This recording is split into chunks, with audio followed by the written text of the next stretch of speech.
Pertanyaan pertama, mohon izin bertanya. 1. Bagaimana mengatur atau bahkan mewajibkan penambangan bersama di batas IUP?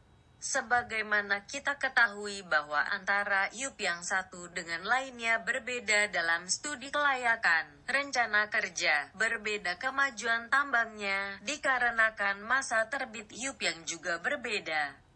Bisa jadi terdapat perbedaan elevasi di IUP yang berbatasan tersebut.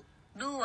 Apa kriteria yang wajib dipenuhi sehingga pemilik IUP bisa menempatkan bantuan penutup di luar wilayah IUP-nya?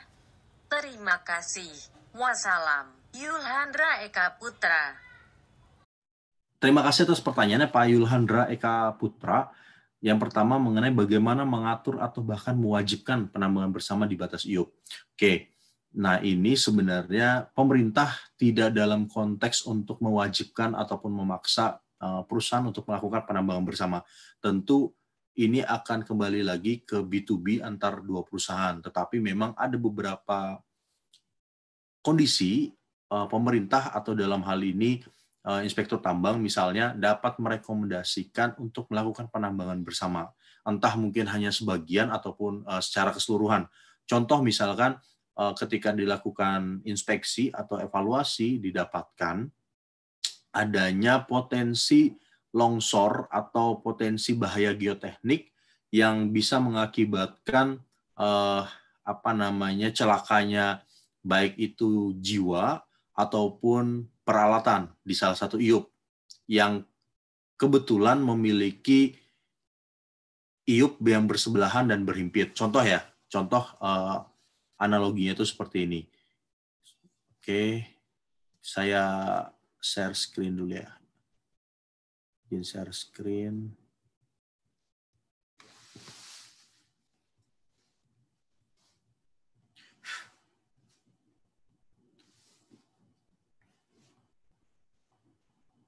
Oke.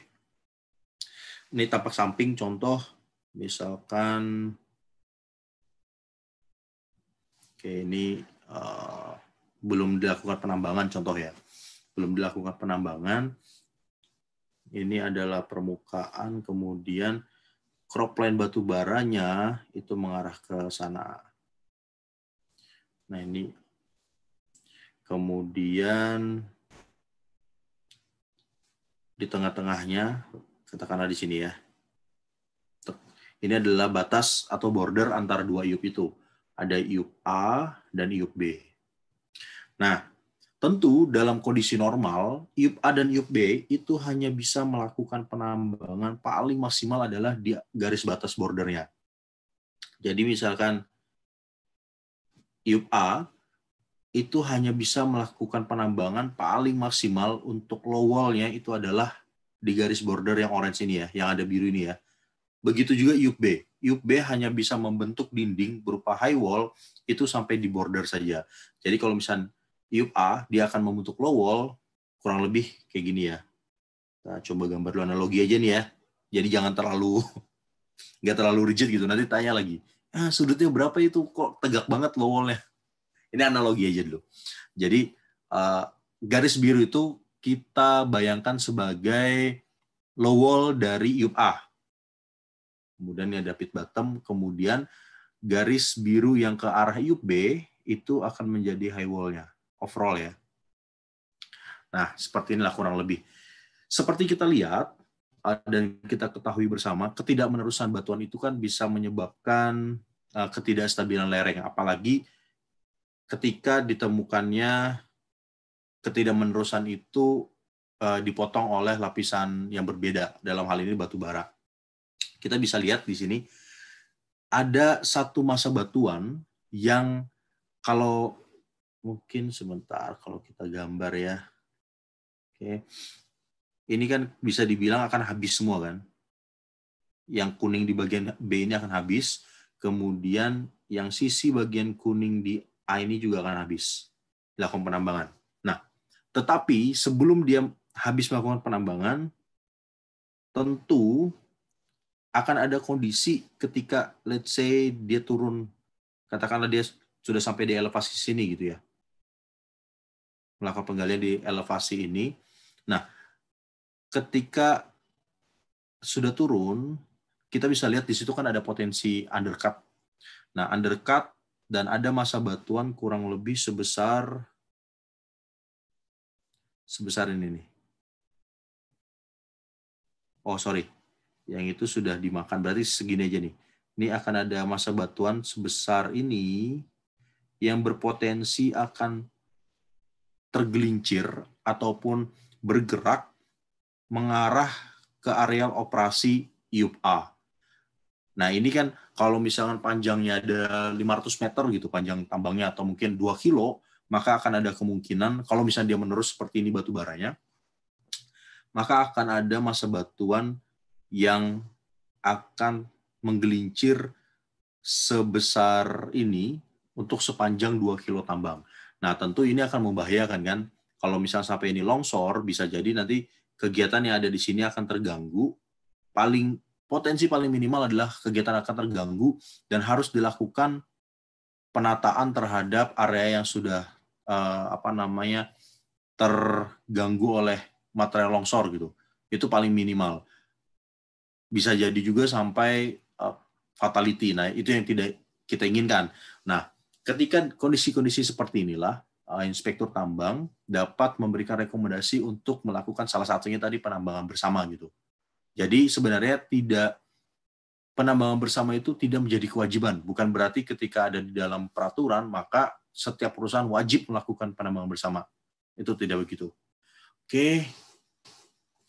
Kemudian untuk yang pertanyaan kedua, tadi apa kriteria yang wajib dipenuhi sehingga pemilik IUP bisa menempatkan batuan penutup di luar wilayah IUP-nya? Nah, ini kita buka lagi ya. KPN 1827 mengenai penempatan batuan penutup. Nah, ini klausul penempatan batuan penutup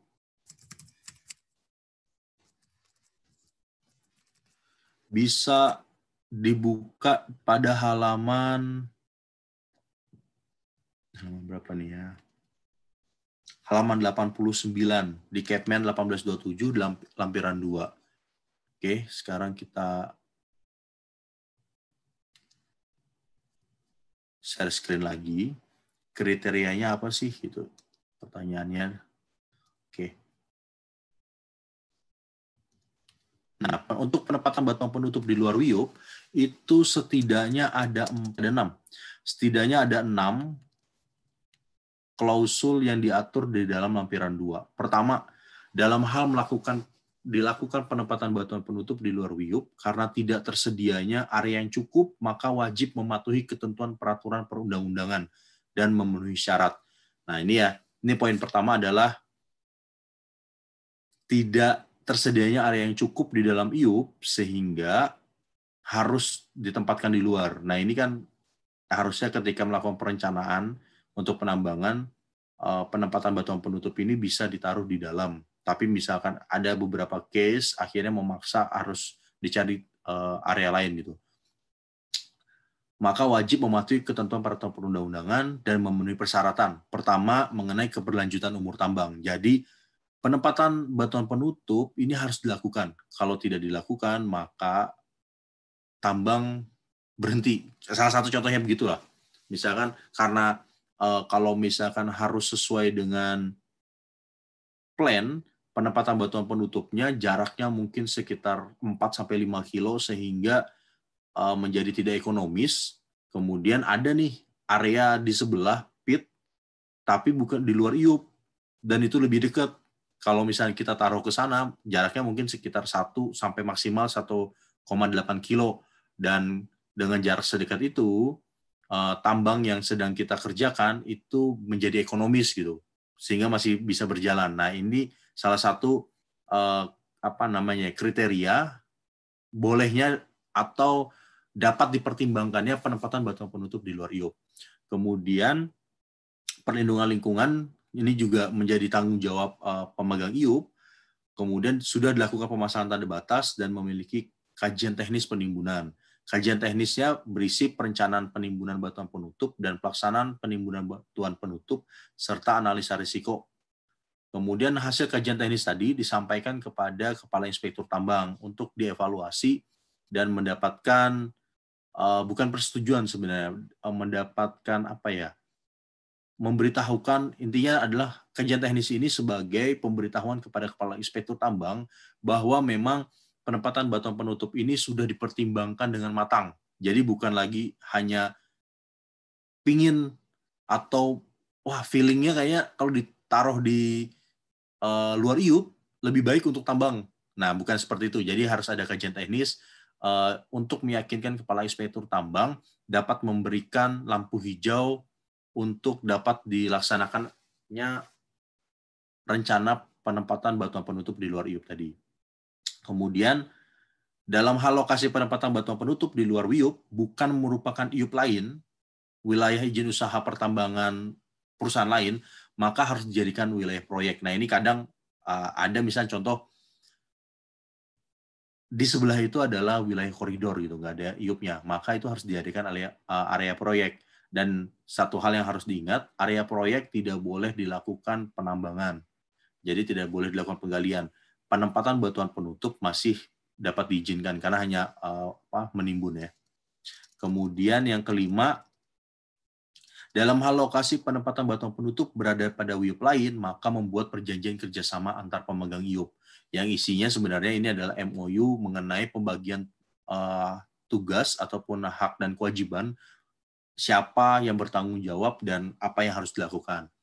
Misalnya contoh, misalnya ada kecelakaan, IUP A menempatkan batuan penutup di tempat IUP B, kemudian operator, contoh misalkan operatornya akhirnya mengalami kecelakaan, operator IUP A, maka siapa yang bertanggung jawab nih? Karena jangan sampai nanti di belakang nggak enaknya seperti itu. Dan yang terakhir adalah perjanjian kerjasama tersebut disampaikan kepada Kepala Inspektur Tambang. Ini bersama-sama dengan kajian teknis yang tadi sudah disiapkan oleh KTT. Kemudian nanti apabila sudah mendapatkan lampu hijau, maka dapat dimasukkan ke dalam persetujuan RKB untuk mendapatkan persetujuan sekaligus. Jadi tadi kajian teknis dan MOU tadi disampaikan sebelum pembahasan RKB untuk kita bahas bersama. Apabila sudah firm, maka nanti dimasukkan ke dalam laporan RKB untuk dapat direalisasikan di penambangan di tahun selanjutnya. Seperti itu. Oke. Pertanyaan selanjutnya. 1. Apakah dengan adanya penambangan bersama harus dilakukan revisi, perubahan dokumen FES AMDAL kedua belah pihak? 2. Jika kegiatan adalah kerjasama penimbunan, apakah harus ada perubahan dokumen, yang mana harus merubah dokumen yang menimbun, yang ditimbun atau kedua-duanya? 3. Jika kegiatan tersebut tidak disetujui oleh sektor lain DLHK bagaimana? Jika berada pada lokasi KBK bagaimana? Andi Lutfi. Oke, terima kasih atas pertanyaannya, Pak Andi Lutfi. Apakah pertanyaan pertama adalah, apakah dengan adanya penambang bersama harus dilakukan revisi atau perubahan dokumen FS atau AMDAL kedua belah pihak? Kemudian, jika kegiatan adalah kerjasama penimbunan, apakah harus ada perubahan dokumen-dokumen yang mana harus merubah dokumen yang menimbun, yang ditimbun, atau keduanya? Dan jika kegiatan tersebut tidak setuju oleh sektor lain, DLHK, bagaimana? Oke, sekarang kita lihat lagi. Untuk pertanyaan pertama, apakah dengan penambangan bersama harus dilakukan revisi atau perubahan dokumen FS atau AMDAL kedua belah pihak? Nah, ini KTT harus pastikan lagi di dalam dokumen FS-nya, teknoekonomi ataupun izin lingkungan AMDAL-nya harus dilihat lagi area yang akan diusahakan sebagai lokasi penambangan bersama itu apakah sudah dilakukan atau dimasukkan ke dalam FS. Nah, contoh misalnya gini ya. Kalau cadangan pasti enggak kan? Karena kan tadinya area penambang bersama itu sudah masuk ke dalam kategori sumber daya. Nah, kemudian kita lihat lagi secara apakah penambangannya itu akan seluas sampai dengan area penambangan bersama gitu. Maksudnya tadi apakah memang sudah dibuat crash itu sampai mentok ke border. Nah, ini kan kalau misalkan sudah sampai mentok di border, seharusnya secara coverage FS ataupun AMDAL-nya kan sudah di cover ya. Nanti paling yang kita akan lakukan adalah mengoptimalkan yang tadinya berbentuk dinding, berbentuk low wall atau high wall di kedua belah pihak gitu kan. Kayak gini, ya ada yang bagian low wall-nya dan ada yang bagian high wall-nya. Nah, ini kita mau ambil di bagian bawah ini sehingga sebenarnya secara luasan tambangnya itu kan tidak berubah kan, karena mulainya startingnya dari crash ini sampai dengan dari crash di penambang bersama, dari crash border sampai dengan area high wall-nya di seberangnya gitu kan. Nah, apabila seperti ini kan sebenarnya cuma mengoptimalkan yang di bagian kecil yang akhirnya yang mungkin akan jadi tanggul kalau tidak dilakukan penambangan bersama. Nah, menurut saya kalau yang seperti itu tidak harus melakukan perubahan FS ataupun AMDAL-nya. Jadi hanya perlu dilengkapi dengan dokumen kajian teknisnya sebagai salah satu suplemen dari FS. Jadi tadinya sumber daya akhirnya sumber daya ini bisa kita optimalkan akhirnya menjadi cadangan.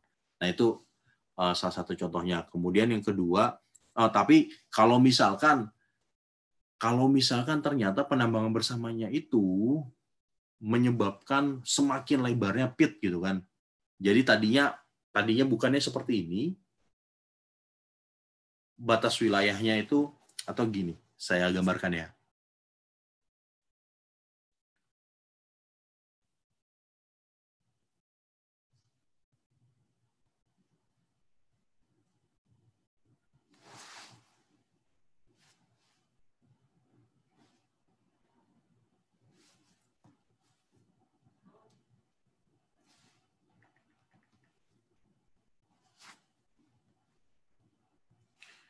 Nah, contoh ya. Nanti sebenarnya bisa dibuka di Permen KLHK nomor 24 tahun 2018 mengenai kriteria perubahan perubahan AMDAL, sorry. Nah, misalkan tadi contoh gini. Ketika pit itu tadi kan bordernya di sini ya. Ini border. Kemudian tadinya ini low wall-nya, ini high wall. Di sini. Nah, katakanlah di sini 800 meter bukannya sebesar 800 meter.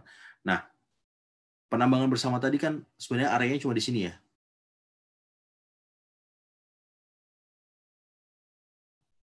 Untuk mengambil area yang di sini kan. Tapi sebenarnya kalaupun ini diambil dari sisi IUP A,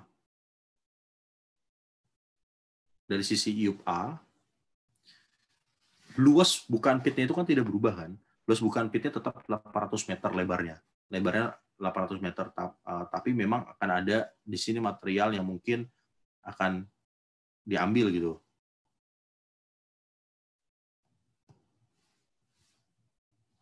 Jadi akan ada areal di sini yang akan diambil dan kemudian nanti akan akan loss lah bersama dengan IUP di sebelahnya. Nah, untuk hal-hal yang seperti ini menurut saya tidak, karena coverage-nya sudah masuk di dalam AMDAL sebelum ataupun FS-nya, yang bedanya kan cuma tadinya di sini adalah sumber daya, kemudian ini bisa menjadi cadangan kan karena bisa diambil gitu. Yang tadinya nggak bisa diambil. Nah, ini cukup menggunakan kajian teknis sebagai suplemen dari dokumen FS-nya. Nah, tetapi apabila kasusnya ternyata tadinya bordernya di sini, kemudian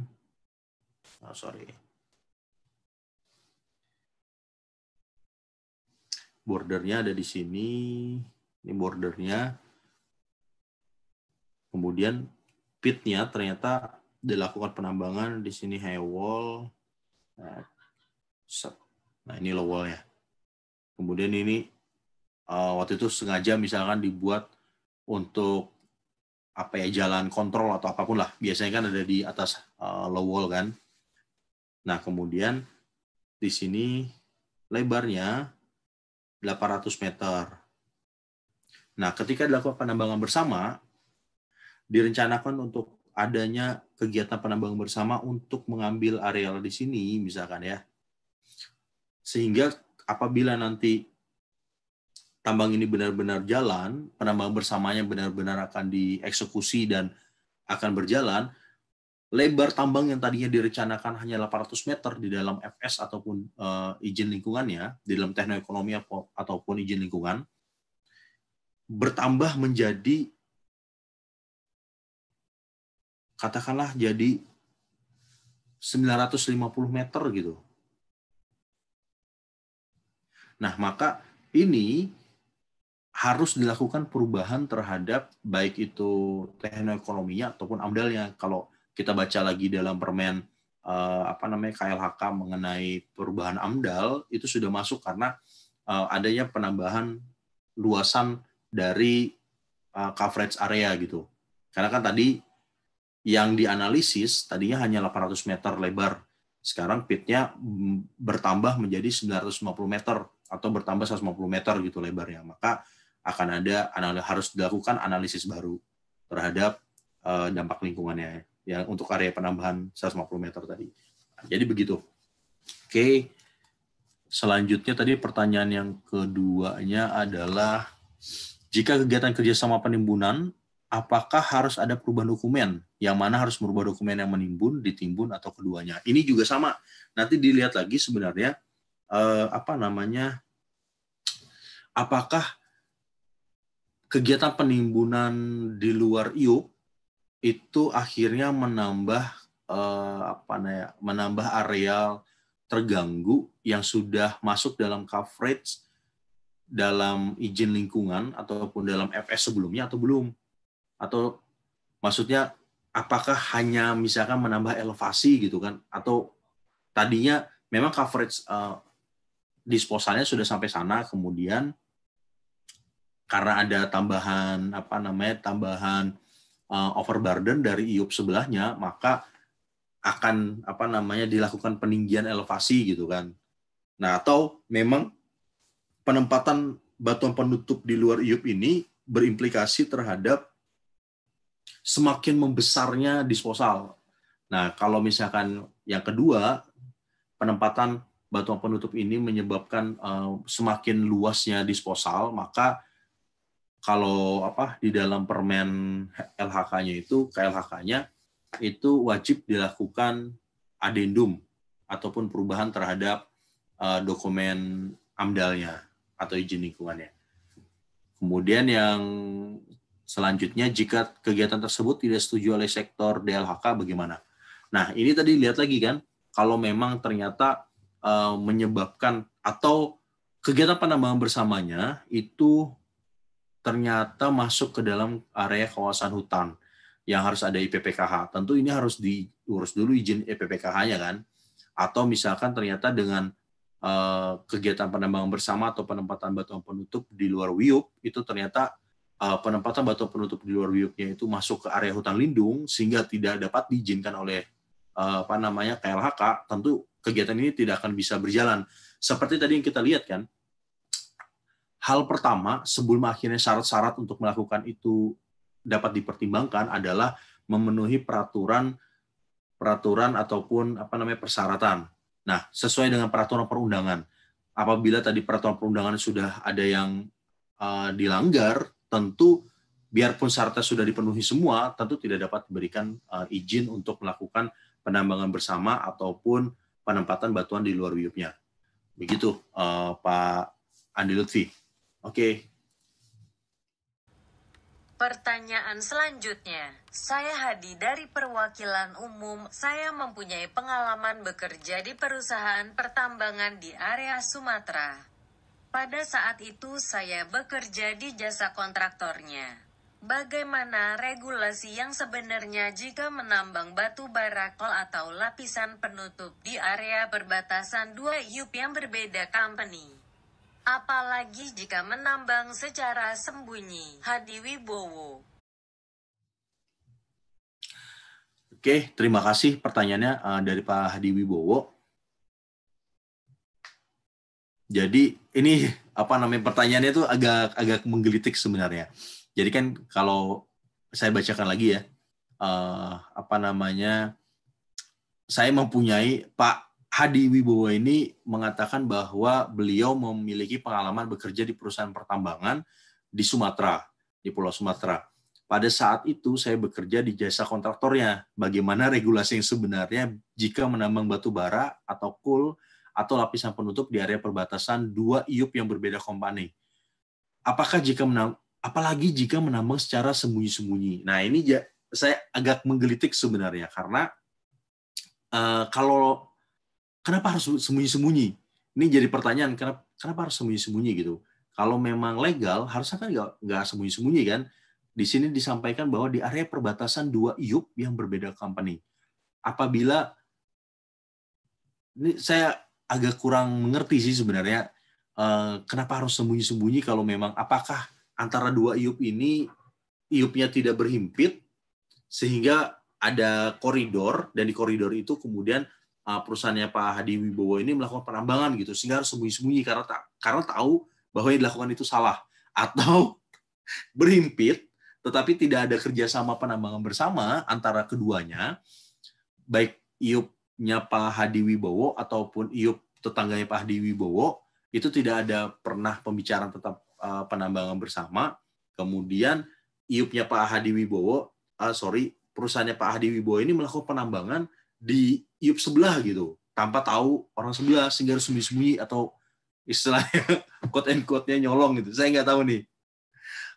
Kalau kasusnya seperti itu, pasti nggak boleh.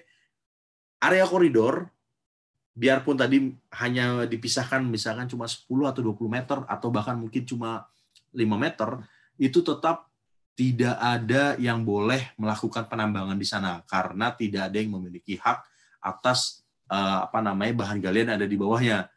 Karena hak yang diberikan itu adalah hanya terbatas di dalam area WIUP sebagaimana SK IUP yang telah diberikan. Jadi kalau misalnya tadi Pak Hadi Wibowo perusahaannya itu melakukan penambangan di koridor, maka itu sudah melanggar undang-undang dan itu ancamannya adalah pidana penjara.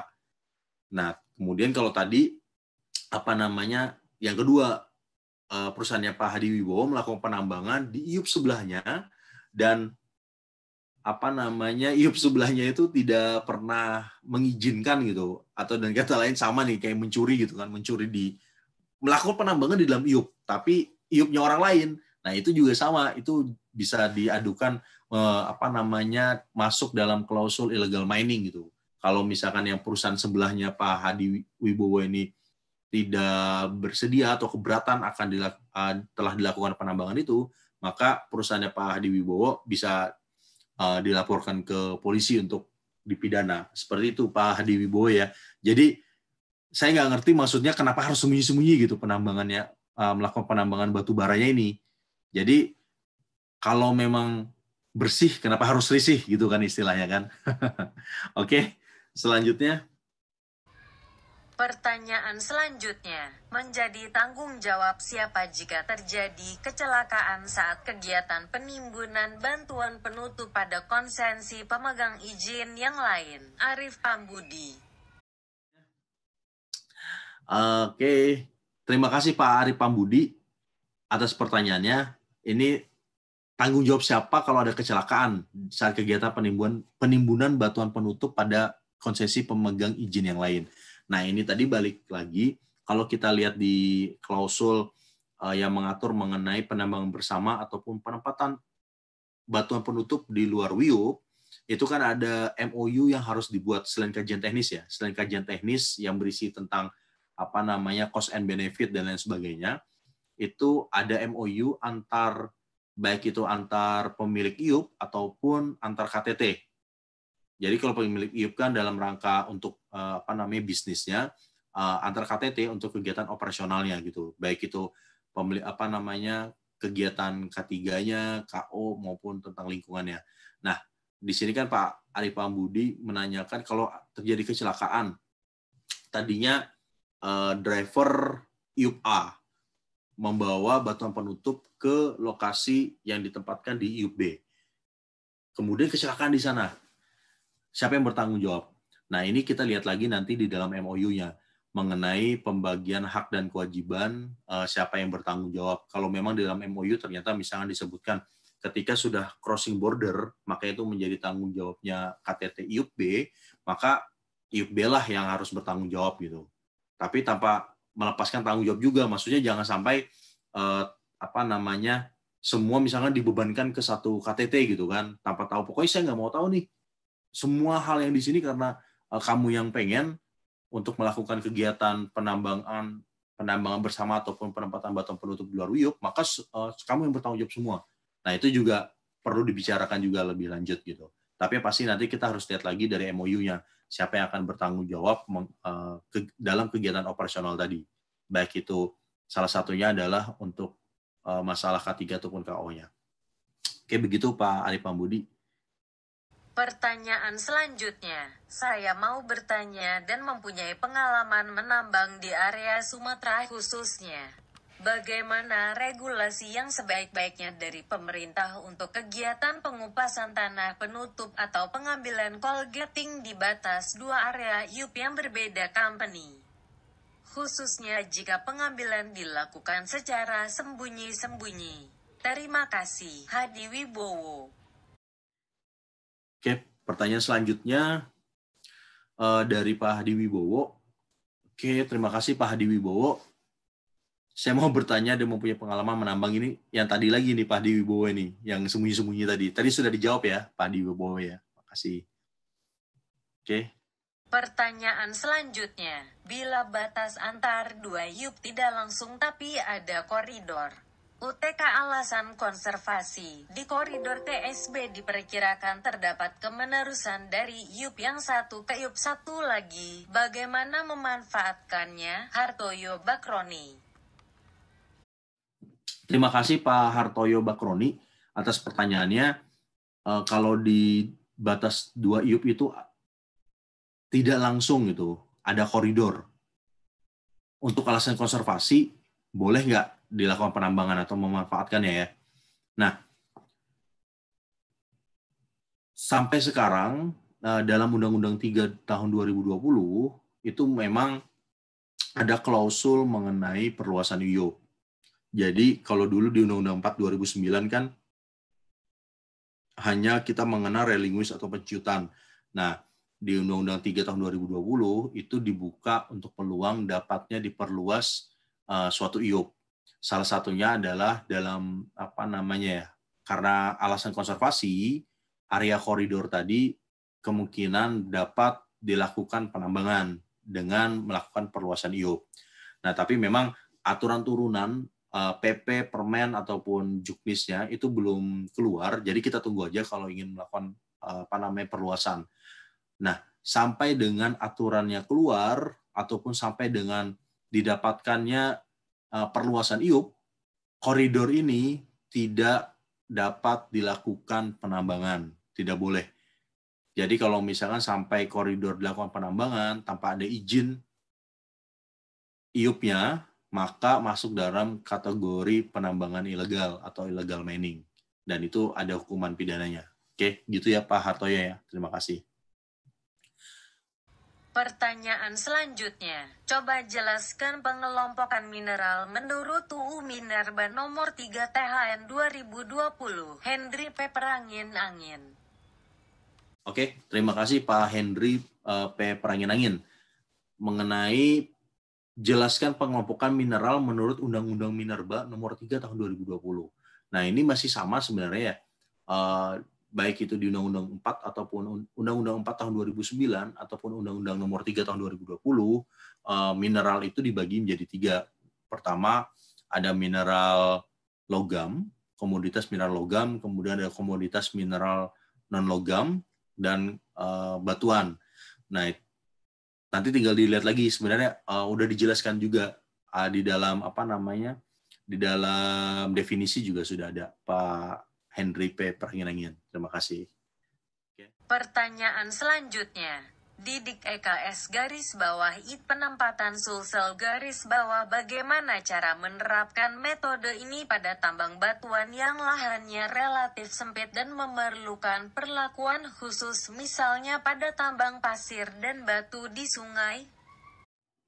Oke, terima kasih Pak Didik Eka Saputra. Ini pertanyaan mengenai bagaimana cara menerapkan metode ini pada tambang batuan yang lahannya relatif sempit dan memerlukan perlakuan khusus, misalnya pada tambang pasir dan batu di sungai. Nah, sebenarnya klausul mengenai penambangan bersama di perbatasan IUP ataupun penempatan batuan penutup di luar WIUP itu salah satunya dulu akhirnya kita akomodir di dalam lampiran 2 ataupun dalam Kemen 1827 adalah karena sempitnya area penambangan apabila tidak ada penambangan bersama. Karena contoh tadi kalau misalnya kayak wahana sama Arutmin, untuk wahana dia harus melakukan penambangan ke arah high wall-nya gitu kan.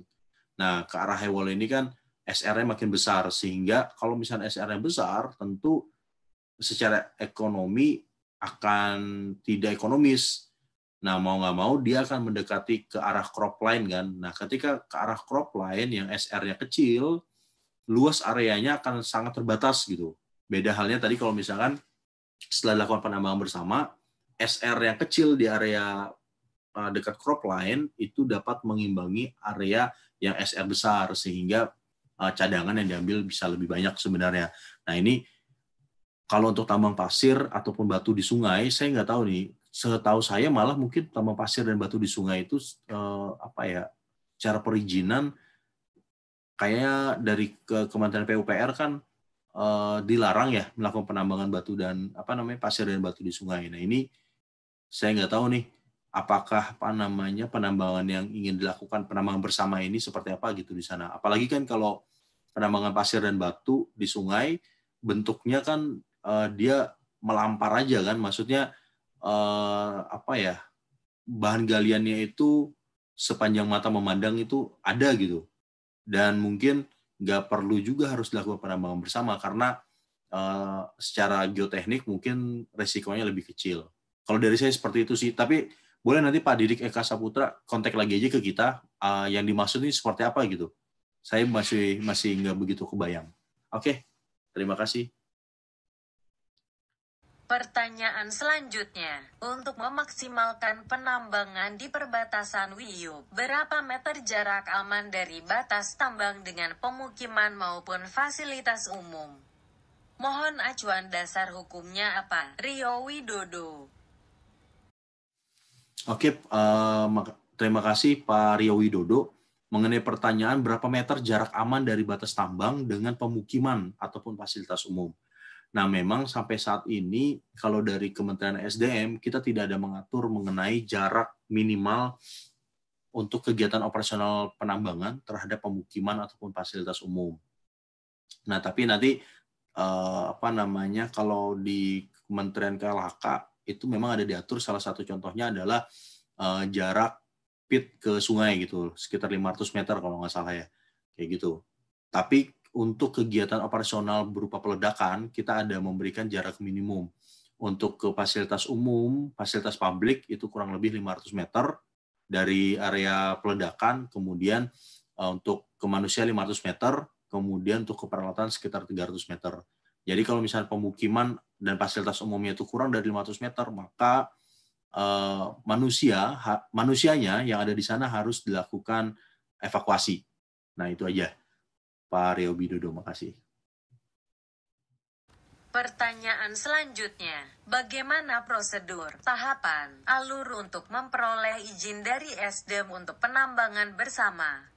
Terutama jika salah satunya PKP 2B dan yang satu lainnya YUP daerah, Muhammad Faizin.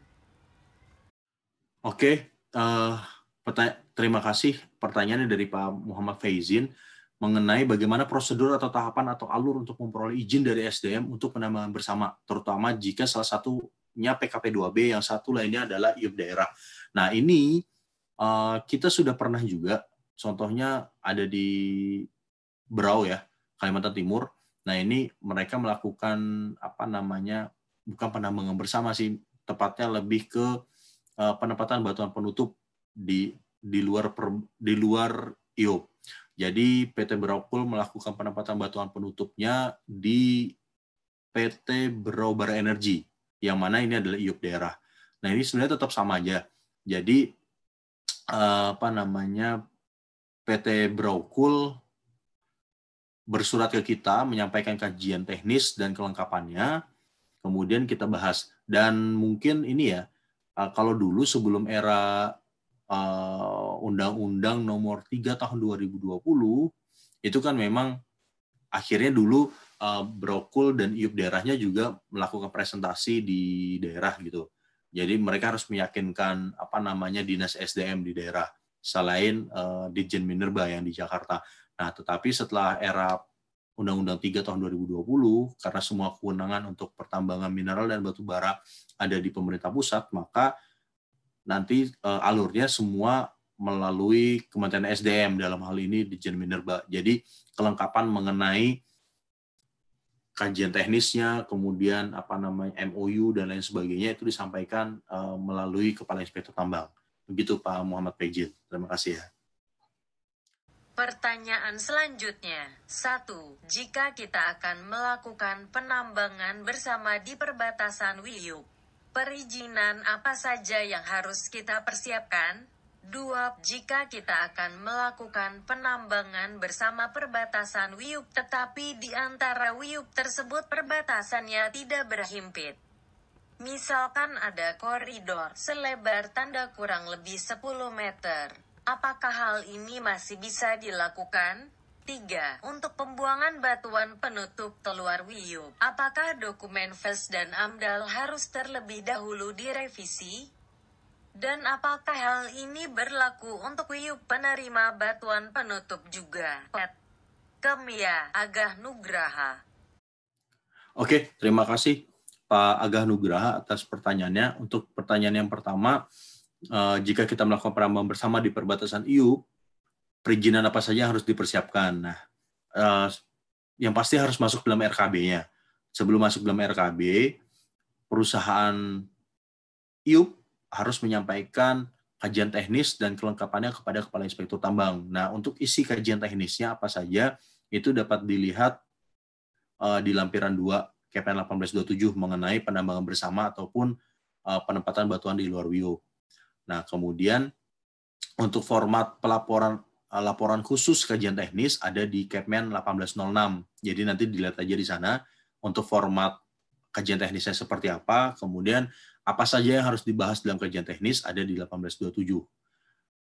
Kemudian yang pertanyaan yang kedua, jika kita akan melakukan penambangan bersama tapi tidak berhimpit, ada koridor kurang lebih 10 meter, boleh nggak dilakukan? Atau apakah hal ini bisa dilakukan? Bisa aja.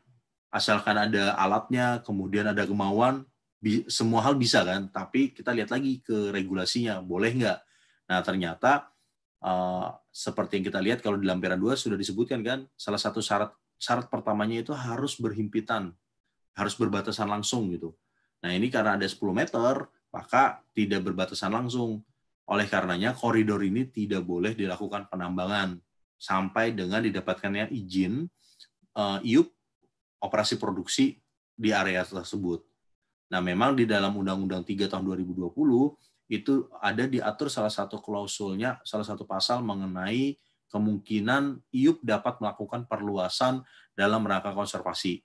Nah, tapi ini memang untuk peraturan pemerintah, peraturan menteri ataupun juknisnya itu belum ada. Jadi memang kita tunggu aja dulu agar kalau misalkan mau nambang di koridor ini dapat menjadi legal gitu.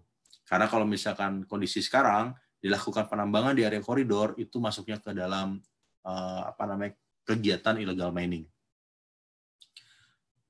Kemudian yang pertanyaan terakhir untuk pembuangan batuan penutup di luar Wiyup, apakah dokumen FS dan AMDAL harus terlebih dahulu direvisi? Nah, ini nanti dilihat lagi, memang bisa jadi direvisi, bisa juga tidak gitu. Nanti dilihat lagi apakah dengan dilakukannya pembuangan ataupun penempatan batuan penutup di luar Wiyup itu sudah termasuk dalam kegiatan yang ada di dalam FS sebelumnya, atau hanya berupa misalkan penambahan tinggi atau hanya numpang buang aja gitu. Tapi kalau misalkan ternyata dengan adanya penempatan batuan penutup itu di luar Wiyup, luasan areal terganggu dari penempatan batuan penutup menjadi lebih luas dibandingkan FS yang sebelumnya, yang mana FS kan terdiri dari teknik ekonomi dan izin lingkungan ya. Nah, maka ini harus dilakukan perubahan terhadap dokumen FS-nya ataupun izin lingkungannya. Jadi nanti dilihat lagi, memang perlu dilihat lagi nanti seperti apa. Tapi kalau tidak, maka hanya membuat kajian teknis, yang mana kajian teknis tadi dipakai sebagai salah satu suplemen dari FS yang sudah ada. Begitu Pak Agah Nugraha. Terima kasih. Pertanyaan selanjutnya, apakah itu sudah bisa menjamin keselamatan para pekerja yang beraktivitas di bagian yang longsor ini? Joshua Juniko Papahan. Oke, terima kasih Pak Joshua Juniko Papahan atas pertanyaannya. Apakah itu sudah bisa menjamin keselamatan para pekerja yang beraktivitas di bagian yang longsor ini?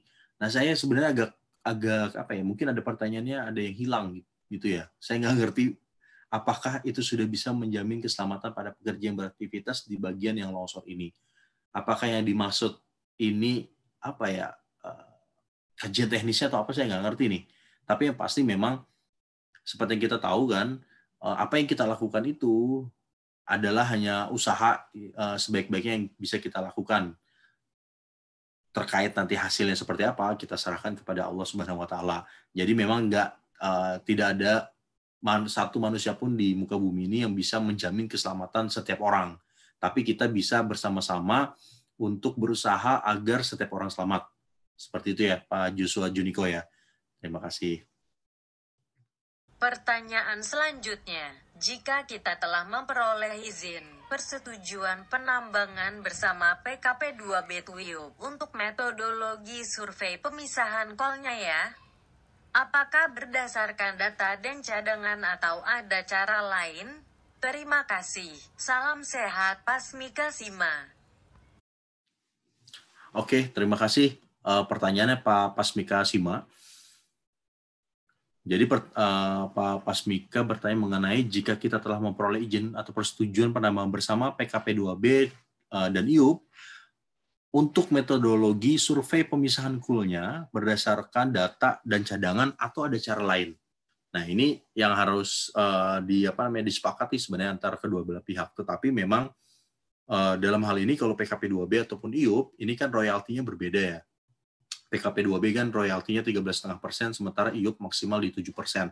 Nah, tentu seperti yang kemarin saya sampaikan dalam penjelasan, kita juga tidak ingin ini menjadi modus untuk mengakali royalti gitu. Jangan sampai penambangan bersama ini digunakan oleh IUP dan PKP 2B untuk kemudian modus seolah-olah semua batu bara yang dikeluarkan dari area penambangan bersama adalah didapatkan dari area IUP, sehingga royalti yang dibayarkan menjadi jauh lebih kecil dibandingkan sebelumnya, dan pajak juga menjadi lebih kecil gitu. Nah, ini tentu tidak bisa. Jadi memang yang satu hal yang harus disampaikan kepada pemerintah itu adalah model geologinya. Jadi sebenarnya salah satu yang menjadi pegangan pemerintah untuk melakukan evaluasi terhadap kegiatan penambangan bersama ini dan pengawasan adalah dari model geologi. Jadi nanti kita bisa lihat sama-sama model geologinya seperti apa, kemudian nanti pembagiannya kan jelas kan. Kemudian nanti dari model geologi tadi yang yang sudah kita dapatkan, kita bisa hitung ataupun bagi ini batu baranya keluar dari PKP 2B atau dari IUP. Salah satu contoh mungkin yang sudah berjalan kan PT Wahana Bartama Mining dan PT Arutmin Indonesia. Kebetulan memang PT WBM dan AI, Arutmin Indonesia, sama-sama PKP 2B. Tetapi biarpun sama-sama PKP 2B, mereka untuk produksi batu baranya tetap sesuai dengan area masing-masing. Seperti itu. Jadi berdasarkan dari modeling geologinya. Yang kemudian nanti akan dilakukan reconcile. Yang saya tahu sih setiap bulan lah di reconcile gitu. Oke, terima kasih Pak Pasmika untuk pertanyaannya. Pertanyaan selanjutnya, bagaimana dengan pelaporan Orewastenya di saat triwulan dan tahunan recapnya? Johannes Juharlan. Pertanyaan dari Pak Johannes Juharlan ya. Terima kasih Pak Johannes. Nah, ini sebenarnya mirip-mirip seperti pertanyaan Pak Pasmika tadi mengenai bagaimana nih pelaporan ore dan waste-nya saat triwulan dan tahunan RKB-nya apabila dilakukan penambangan bersama.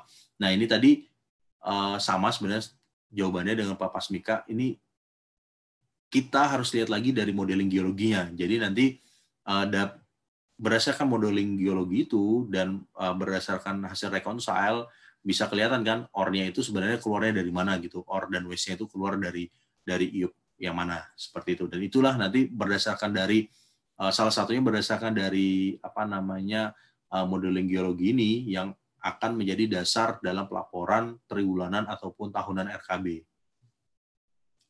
Terima kasih atas pertanyaannya. Pertanyaan selanjutnya, saya ingin bertanya kalau antara batas WIUP tidak berhimpit antara WIUP ada koridor sekitar 30 meter dan pihak perusahaan mengajukan kegiatan penimbunan di luar WIUP. Sehingga secara pelan mereka akan menimbun di area koridor yang bukan masuk di wilayah WIUP perusahaan lain. Apakah secara regulasi bisa kita setujui untuk pengajuan? Oke, terima kasih Pak Sumarlin atas pertanyaannya. Jadi ada koridor kurang lebih 30 meter.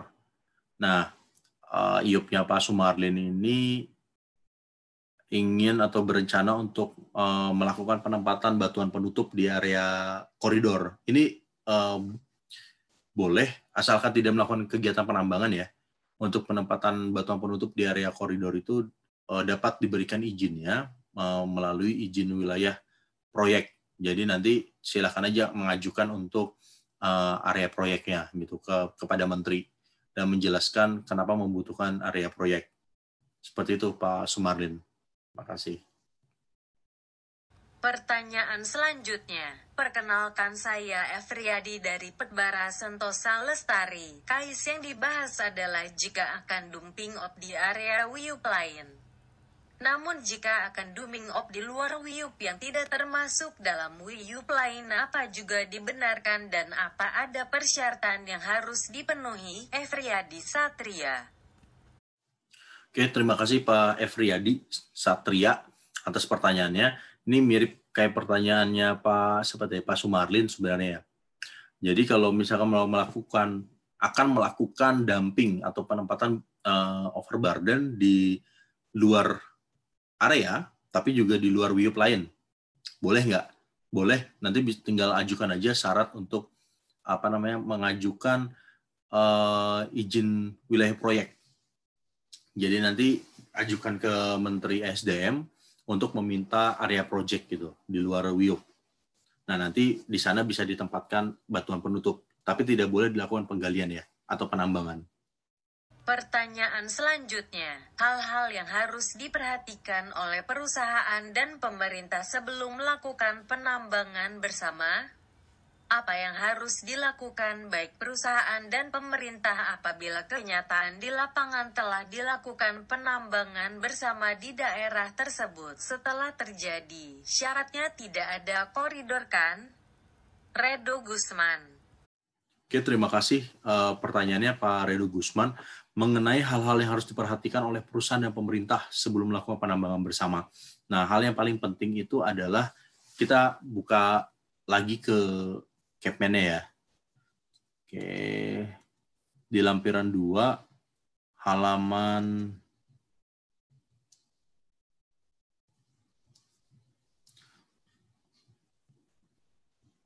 nah ini seperti yang kita lihat.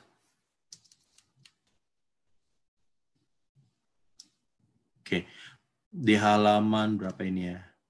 Halaman 88. Capman 1827, halaman 88 mengenai penambangan bersama perbatasan IUP. Hal yang harus diperhatikan pertama itu adalah harus memenuhi peraturan perundang-undangan. Nah, ini pasti kan.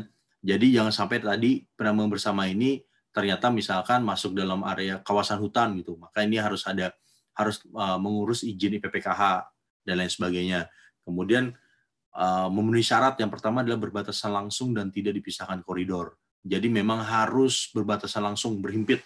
Seperti yang kemarin kita contohkan, tinggal dibuka sebenarnya di MOMI, di aplikasi aplikasi Minerba, ada MOMI, Minerba One Map Indonesia.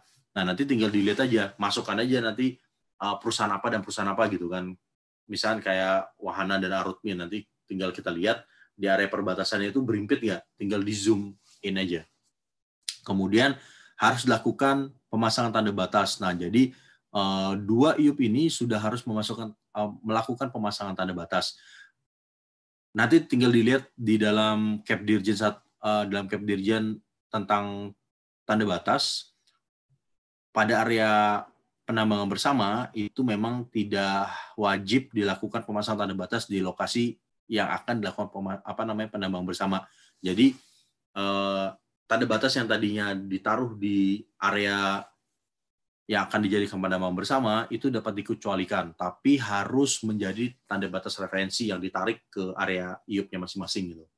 Nah, tapi ini semua harus dilakukan pemasangan tanda batasnya. Kemudian estimasi sumber daya itu minimal klasifikasinya tertunjuk. Jadi bukan juga kita tidak meminta di awal ini kita tidak meminta harus cadangan gitu dalam klasifikasi cadangan terbukti, enggak. Jadi kita hanya minta minimal klasifikasi terunjuk sehingga nanti ketika misalkan sudah ada lampu hijau dapat dilakukan pendetailan terhadap sumber dayanya sehingga dapat dinaikkan menjadi klasifikasi yang lebih tinggi lagi, atau bahkan nanti kalau misalnya sudah pasti bisa diklasifikasikan menjadi cadangan. Dan yang terakhir adalah kajian teknis. Nah, kajian teknis ini nanti isinya seperti yang ada di dalam 1827 gitu. Jadi cuma ada 3 aja. Pertama, jumlah sumber daya yang dapat dikonversi menjadi cadangan. Nah, ini tadi kan setelah estimasi sumber daya yang minimal adalah klasifikasi tertunjuk, harapannya dengan dibuatkan kajian teknis, itu dapat dinaikkan atau dikonversi menjadi cadangan. Kemudian ada perencanaan penambangan bersama sesuai dengan rencana penambangan yang dituangkan dalam dokumen RKB tahunan yang telah disetujui. Nah, jadi nanti setelah kajian teknis ini sudah dapat, kemudian rencana penambangannya itu sudah fix dan sudah mendapat lampu hijau dari Kepala Inspektur Tambang, maka dapat dimasukkan ke dalam dokumen RKB untuk dilakukan kegiatan operasionalnya.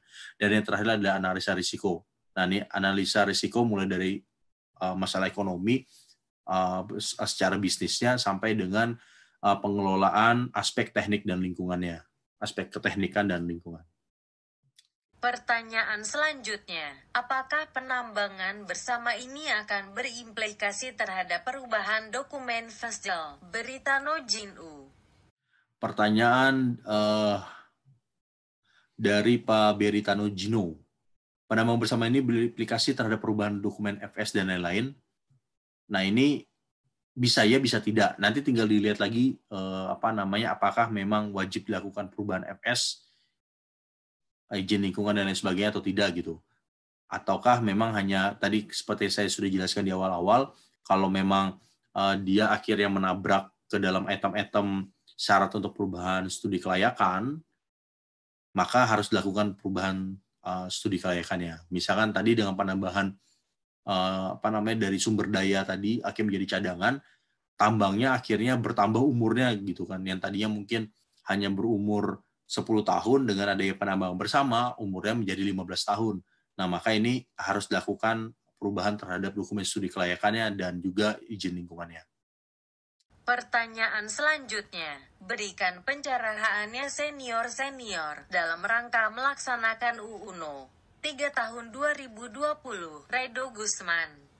Oke, terima kasih Pak Redo Gusman atas pertanyaannya tentang pelaksanaan Undang-Undang Nomor 3 tahun 2020. Nah, ini kita tunggu aja tanggal mainnya ya. Nanti akan ada sosialisasi yang dilakukan oleh teman-teman di bagian hukum dan teman-teman Direktur Jenderal Minerba, selain kepada inspektur tambang di daerah, juga kepada seluruh pemangku kepentingan untuk sosialisasi Undang-Undang Nomor 3 tahun 2020 ini. Oke, terima kasih ya. Pertanyaan selanjutnya, terkait kerjasama penambangan batas yang menjadi masalah mengenai kerjasama disposal di tempat IUP tetangga. Mekanis kerjasama ini belum terakomodir mengenai status perizinan dalam wilayah kehutanan. Bagaimana solusinya dan seperti apa mekanisme agar hal tersebut bisa dijalankan antar pemegang YUP dan IP? Zulfa Habibinur. Oke, terima kasih. Pertanyaan dari Pak Zulfa Habibinur. Terkait kerjasama penambangan batas yang menjadi masalah mengenai kerjasama disposal di tempat YUP tetangga, mekanisme kerjasama ini belum terakomodir mengenai status perizinan dalam wilayah kehutanan. Bagaimana solusinya dan seperti apa mekanismenya agar hal tersebut bisa dijalankan antar pemegang IUP dan IPPKH. Nah ini tadi kan kita balik lagi, kita buka ini ya, kita buka lampiran 2-nya. Item pertama sebelum pembahasan mengenai apa saja yang harus disiapkan,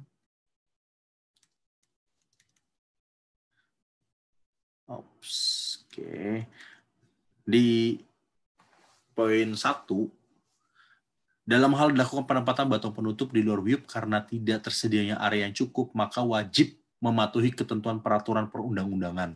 Nah, izin untuk mendapatkan IPPKH itu kan adanya di undang-undang ya, di peraturan perundang-undangan. Maka apabila memang penempatan batu penutupnya itu ternyata di kawasan hutan, maka wajib diurus dulu untuk IPPKH-nya. Baru kemudian nanti selanjutnya syarat-syarat dan kajian teknis maupun MOU-nya sambil dipersiapkan dan disampaikan kepada Kepala Inspektur Tambang. Jadi begitu. Jadi bukan berarti dengan adanya izin di dalam RKB, persetujuan dalam RKB ataupun kajian teknis, kemudian tidak perlu mengurus IPPKH gitu. Enggak, bukan seperti itu, Pak. Oke, terima kasih.